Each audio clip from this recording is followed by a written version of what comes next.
کیا روح اور نفس سیم چیز ہے، اور روح کی نیچر کیا ہے، اور کیا اس پہ زیادہ بات کرنا ممنوع ہے کہ روح ایگزیکٹلی ہے کیا؟ بسم اللہ الرحمن الرحیم. دیکھیں، روح کے بارے میں جو اللہ کریم نے قرآن حکیم کے اندر ایک بات ارشاد فرمائی، اس سے لگتا ہے کہ عام طور پہ لوگوں نے سمجھا کہ اس کے بارے میں زیادہ علم نہیں دیا گیا اور اس کے بارے میں زیادہ گفتگو بھی نہیں کی جانی چاہیے، کیونکہ وہاں پہ بھی یہ سوال ہے یسألونک عن الروح، کہ آپ سے روح کے بارے میں سوال کرتے ہیں، اور آپ ان کو فرما دیجیے کہ وما اوتیتم من العلم الا قلیلا، کہ آپ کو بہت تھوڑا علم دیا گیا ہے. ٹھیک ہے. اگرچہ اس کے بارے میں شاہ ولی اللہ علیہ الرحمہ اور مختلف مفسرین کا یہ خیال ہے کہ یہ جو کہا گیا ہے قرآن میں کہ وما اوتیتم من العلم الا قلیلا، کہ تمہیں بہت تھوڑا علم دیا گیا ہے، یہ جواب دیا گیا تھا بنی اسرائیل کو کہ تمہیں علم تھوڑا دیا گیا ہے. اچھا. یہ امت مسلمہ کے لیے یہ نہیں ہے. ٹھیک ہے. اسی وجہ سے پھر جو شاہ ولی اللہ علیہ الرحمہ ہیں انہوں نے روح کے اوپر کافی گفتگو کی ہے، اور پھر امام غزالی نے اس کے اوپر کتاب الروح جو ہے، اور یہ مختلف ائمہ نے جو اس کے اوپر بات کی ہے وہ اسی بنیاد پر کی ہے کہ روح کے بارے میں ان کو تھوڑا علم دیا گیا تو ہمیں تو دیا گیا ہے. ٹھیک ہے. لہٰذا روح کی قسمیں کی ہیں، روح کے اندر جتنی یعنی اس کی جو مختلف حصے کیے ہیں اور ان حصوں کی مختلف خصوصیات بیان کی ہیں. اس کے اندر ملکیت ہوتی ہے، اس کے اندر بہیمیت ہوتی ہے، مختلف قسم کی چیزیں. کہنے کی بات یہ ہے کہ روح دراصل ایک ایسا آسمانی نقطہ ہے. یعنی شاہ ولی اللہ علیہ الرحمہ نے جو بات کی ہے وہ کہتے ہیں روح دو قسم کی ہوتی ہے. ایک روح جسمانی ہوتی ہے جو جسم کے اعضاء کے آپس میں ملنے کے ساتھ اس کا تعلق ہوتا ہے. ایک روحانی اور آسمانی روح ہوتی ہے. وہ جو روح نورانی ہوتی ہے کہ نورانی نقطہ آسمان سے آتا ہے اور انسان کے مرنے کے بعد وہ واپس چلا جاتا ہے. ٹھیک ہے. لہٰذا وہ تو روح کو دو حصوں میں تقسیم کر کے وہ تو بے فکر ہو جاتے ہیں. وہ کہتے ہیں کہ بس ایک روح آسمان سے آتی ہے، ایک روح جو ہے وہ جسم کے اندر موجود ہوتی ہے. تو روح جسمانی اور چیز ہے اور وہ اور چیز ہے. لیکن جب ہم اس کو اپنے سمجھنے کے لیے جو آپ نے کہا کہ سوالات مختلف ہوتے ہیں، اس میں روح بھی ہے، نفس کا ایک لفظ استعمال ہوتا ہے، اسی طرح ایک لفظ استعمال ہوتا ہے قلب کا، اسی طرح ایک لفظ استعمال ہوتا ہے فؤاد کا. یہ مختلف الفاظ ہیں. تو فؤاد ہم عام طور پہ اس کا معنی دل کرتے ہیں، اسی طرح قلب کا معنی بھی دل کیا جاتا ہے، اور قرآن نے نبی پاک صلی اللہ علیہ وسلم نے قلب کو جسم کا مرکز قرار دیا ہے. سائنس اس کو مانتی نہیں ہے. سائنس کہتی ہے دماغ جو ہے وہ اس کا مرکز ہے. تو ہو سکتا ہے کہ قلب سے مراد کوئی ایسی اصطلاح ہو، کوئی آرگن اس سے مراد نہ ہو، بلکہ قلب سے مراد کوئی ایسا میکانزم ہو جو دل اور دماغ، جو دو، ایک برین اور ایک ہارٹ، یہ جو دو مختلف آرگنز ہیں، ان کا کنیکشن کے ساتھ، جو اس کنیکشن کے ساتھ ایک فینومینا انسان کے جسم کے اندر بنتا ہے، ہو سکتا ہے قلب سے مراد وہ ہو. لہٰذا وہ مرکز ہے. اس لیے ہمیں اس کے بارے میں زیادہ پریشان نہیں ہونا چاہیے. اور ویسے بھی سائنس ابھی ترقی کر رہی ہے اور ترقی پذیر ہے. تو سائنس جب کبھی حتمی نتیجہ دے گی تو ایسا ہو نہیں سکتا کہ وہ قرآن یا نبی پاک صلی اللہ علیہ وسلم کے فرمان کے خلاف ہو. اور یہ بات جو قرآن نے کہی تھی کہ سنریہم آیاتنا فی الآفاق وفی انفسہم، ہم ان قریب دکھاتے رہیں گے ان کو، یہ پے در پے ان کو نشانیاں ملتی رہیں گی، حتیٰ یتبین لہم انہ الحق، یہاں تک کہ ان کے اوپر یہ ثابت ہو جائے گا کہ قرآن ہی حق ہے. لہٰذا روح کے بارے میں ہمیں یہ کہنا کہ اس کے بارے میں گفتگو نہیں کرنی چاہیے، یہ میرا خیال درست نہیں ہے. لیکن یہ بات ضرور کرنی چاہیے کہ روح ایک ایسی چیز ہے جس کی حقیقت کو لوگ سمجھ نہیں سکتے. مطلب جب آپ کے جسم میں جان نکل جاتی ہے، نفس عام طور پہ جان کو کہا جاتا ہے، تو جان نکل جاتی ہے، کیا نفس اور روح ایک چیز ہے؟ اس کے بارے میں بھی بحث ہے. لہٰذا آپ بحث جتنی مرضی کرتے جائیں، بات یہ ہے کہ ظاہری نظر آنے والے جسم کے علاوہ یہ کوئی ایک ایسی اینٹیٹی ہے انسان کے جسم کے اندر جو اللہ کریم نے اس کے اندر ڈالی ہے، اور جو قرآن نے کہا کہ وَنَفْسٍ وَمَا سَوَّاهَا فَأَلْهَمَهَا فُجُورَهَا وَتَقْوَاهَا، کہ ہم نے اس کو جب بنایا تو اس کے اندر دو قسم کے جو الہامات کر دیے، تقوی کا بھی، نیکی کا بھی، اور فجور کا بھی، برائی کا بھی. اس کے اندر یعنی دونوں الہامات موجود ہیں. اب وہ کس میں ہیں؟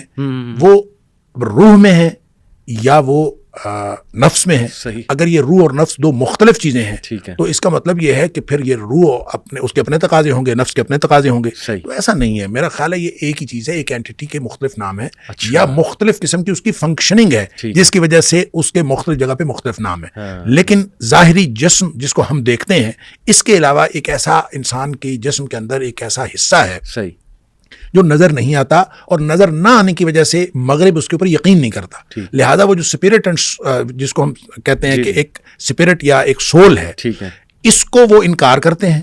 اس کے انکار کا نقصان یہ ہوا ہے کہ جسم کے تقاضے تو ملحوظ رکھے گئے ہیں، روح کے تقاضے ملحوظ نہیں رکھے گئے. اور اس کا نقصان یہ بھی ہوا ہے کہ پورا کا پورا جو ہمیں علمی ذخیرہ ملتا ہے مغرب سے، وہ سارے کا سارا جسم کے تقاضوں کو پورا کرنے کے لیے ہے، اور روح کا تقاضا جو ہے اس کے اندر مفقود ہے. لہٰذا آپ یوں کہہ سکتے ہیں کہ آدھی انسانیت وہ پردہ اخفا میں رہتی ہے اگر آپ روح کے بارے میں بات نہ کریں.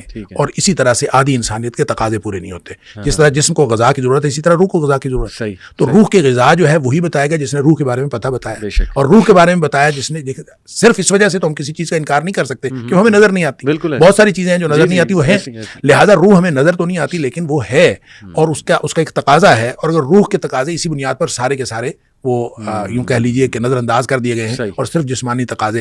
اور وہ جو اقبال نے کہا تھا کہ شاخ نازک پہ جو آشیانہ بنے گا ناپائیدار ہوگا, تو وہ جو شاخ نازک ہے وہ ہے ہی صرف یہ کہ جسمانی مقاصد سامنے ہیں اور روحانی مقاصد موجود نہیں ہیں. لہذا اس بحث سے اصل میں جو نتیجہ نکلتا ہے وہ یہ کہ جب ہم ہر نظر نہ آنے والی چیز کا انکار کرتے ہیں تو آدھی انسانیت کے تقاضے وہ پس پشت چلے جاتے ہیں اور پس پردہ چلے جاتے ہیں, اور آدھی انسانیت کو آپ جسمانی طور پر جتنا مرضی کرتے رہیں. لہذا میرا خیال یہ ہے کہ جو روح موجود ہے اس کا اقرار بھی کرنا چاہیے اور اس کے تقاضوں کا خیال بھی کرنا چاہیے. اور لوگوں کا یہ جو سوال ہے یہ سوال درست نہیں ہے کہ اگر ہر نظر نہ آنے والی چیز کا انکار کر دیں گے تو پھر بہت ساری چیزیں ہیں جس سے ہم محروم رہ جائیں گے. بالکل صحیح شیخ. دیکھیں یہ جو نفس کی 3 ٹائپس ہیں, نفس لوامہ, نفس امارہ, نفس مطمئنہ. میں ایک اسکالر کو سن رہا تھا, وہ اس طرح کہہ رہے تھے کہ روح اگر ہارڈ ویئر ہے تو یہ 3 چیزیں اس کا سافٹ ویئر ہے. تو اس طرح بھی انڈرسٹینڈ کرنا, یعنی آپ نے کہا نا کہ ہو سکتا ہے یہ ایک ہی چیزیں ہوں, اور جیسے نفس لوامہ جو ہے وہ فَأَلْهَمَهَا فُجُورَهَا وَلَا تَقْوَاهَا سوری. تو یہ دیکھیں نا, وہ ضمیر کا بھی یہی کام ہے کہ نیکی اور بدی کی پہچان.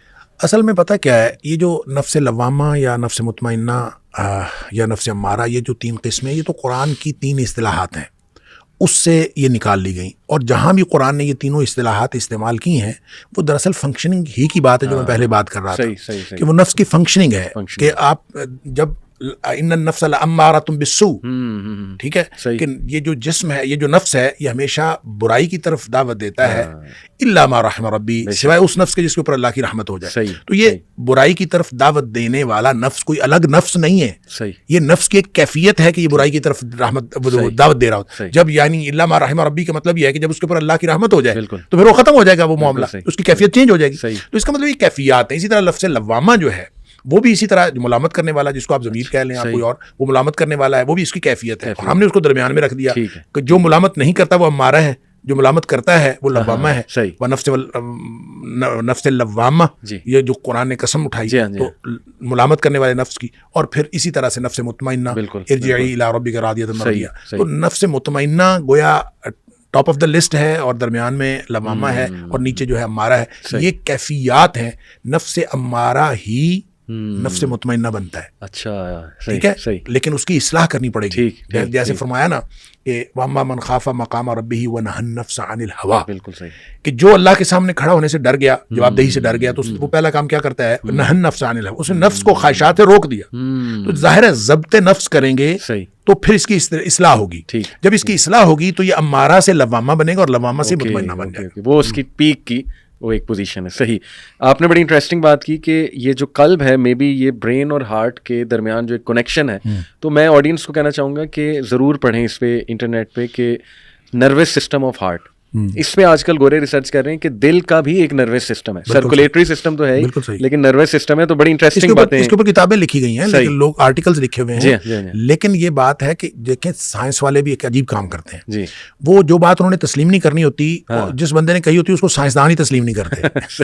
ایسے ہی وہ کہتے ہیں کہ یہ بات تو اس نے کہی ہے, وہ کوئی اتھینٹک سائنسدان نہیں ہے. تو جس کی تسلیم کرنی ہوتی ہے وہ سائنسدان کو ڈگری تھوڑی ہے, اس میں وہ جس کی بات تسلیم نہیں کرنی وہ کہتے ہیں یہ سائنسدان ہے ہی نہیں. تو ویسے تو اس کے اوپر بہت لکھا گیا اور لکھا جا رہا ہے. صحیح. شیخ, اللہ سبحانہ وتعالیٰ قرآن میں ہمیں بتاتے ہیں کہ حضرت آدم میں اللہ نے اپنی روح پھونکی. تو ظاہر ہے اس کو لے کے کئی لوگ یہ سمجھے کہ ہم میں اللہ کا پارٹ ہے کچھ. تو یہ کون سی روح ہے جو اللہ سبحانہ وتعالیٰ نے پھونکی ان میں؟ یہ وہی تو روح ہے, وہی تو روح ہے. لیکن یہ اللہ کی روح تو نہیں ہے. اللہ سے جدا, اللہ نے انسانوں میں روح پھونکی. دیکھیں جب لیکن من روحی کے الفاظ, من روحی, دیکھیں بات یہ ہے کہ ساری کائنات اللہ کی ہے. صحیح, صرف روح کیوں اللہ کی ہے؟ ٹھیک, ہر چیز اللہ کی ہے, ہر چیز اللہ کی. تو اللہ نے ہی ہر چیز بنائی ہے. صحیح. تو اس نے اپنی روح جو ہے وہ پھونک دی. روح اس کی ملکیت میں سے, اس کی کائنات میں سے, اس کی بادشاہت میں سے ایک چیز ہے جو اس نے انسانوں میں پھونک دی. صحیح. اب ظاہر اس سے انسان اشرف المخلوقات بن گیا. جو ہی روح پھونکی تو آرڈر تھا کہ جو ہی روح پھونکی جائے گی تو فوراً جو ہے وہ سجدے میں گر جانا ہے, تو روح پھونکی گئی تو سجدے میں گر گئے. اب مسئلہ یہ ہے کہ اس میں ہم خواہ نقطہ فرینی کرتے ہیں, ایسا کوئی اعتراض والی بات نہیں. اللہ کی کائنات ہے, اللہ کی روح ہے, اللہ نے وہ انسان میں پھونک دی, اور وہ ایک ایکسٹرنل ایک خارجی عنصر ہے جو انسان کے اندر آ گیا. پتلا بنایا تھا مٹی کا, اس کے اندر روح پھونکی, تو اس کو آپ کہہ دیں جان پڑ گئی, اس کو آپ کہہ دیں زندگی آ گئی, آپ اس کو کہہ دیں روح آ گئی, آپ اس کو کہہ دیں نفس آ گیا, آپ اس کا کوئی بھی نام, اس کا دل دھڑکنا. دیکھیں نا سائنسدان کتنی اچھی بات کرتے ہیں, میڈیکل سائنٹسٹ, کہ آدمی فوت ہو گیا اور وہ حرکت قلب بند ہو جانے کی وجہ سے فوت ہو گیا. اب کتنی, آپ اندازہ کریں کتنی لاجیکل وجہ جو بتاتے ہیں ہمیں. بالکل, حرکت قلب بند ہوتی ہے تو بندہ مرتا ہے, ایسے ہی کامن سینس کی, تو کامن سینس کی بات ہے. تو وہ کہتے ہیں حرکت قلب بند ہو جانے کی وجہ سے بندہ. بات اصل میں یہ ہے کہ یہ وہ چیزیں ہیں جو نہ ہماری سمجھ میں آتی ہے نہ سائنسدانوں کی سمجھ میں آتی ہے. تو جو چیزیں سمجھ میں نہیں آتی اس کا انکار کیوں کرتے ہیں, اب اس کا اقرار کریں. کیوں, جب ہمارے لیے تو اللہ کا شکر ہے, ہم اللہ کا شکر کریں کہ ہم وابستہ ہیں وحی الہی سے. صحیح, ہمارے پاس جواب ہے, ہمیں وہاں سے بتا دیا گیا, ہمیں وہی الہی نے جو بات بتا دی, نظر آتی ہے نہیں نظر آتی, ہمارا اس کے اوپر ایمان ہے. تو اس لیے ہم کہتے ہیں کہ ایمان اتنی بڑی نعمت ہے کہ جس کو مل جائے اس سے بڑی اور نعمت کوئی نہیں ہے. تو ان کے لیے بھی کوشش کرنی چاہیے, اور ان کو بھی کوشش کرنی چاہیے کہ وہی الہی کے ساتھ جوڑ کے دیکھ لیں, ہو سکتا ہے ان سارے سوالوں کا جواب مل جائے. صحیح. میں ایک انٹرسٹنگ